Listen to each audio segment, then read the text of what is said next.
Hi, నేను మా బావోరింటికి వచ్చినాను. నేను వచ్చినానని మా కోడలు నూనెంకాయ పలావ్ చేస్తాను.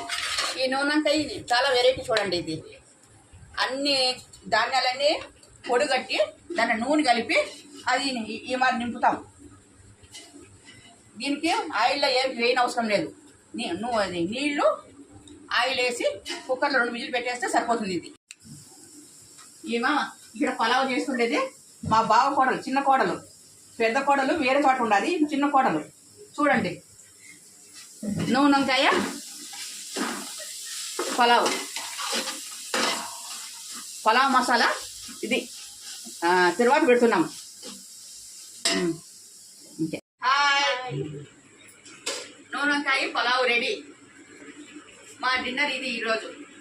మీ డిన్నర్ అయిందా?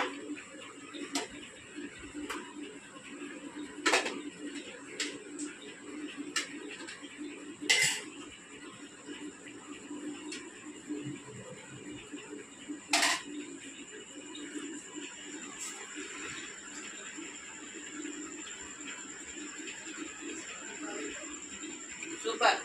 మా కోడలు చేసిన పలావు నూనెంకాయ సూపర్ ఉంది.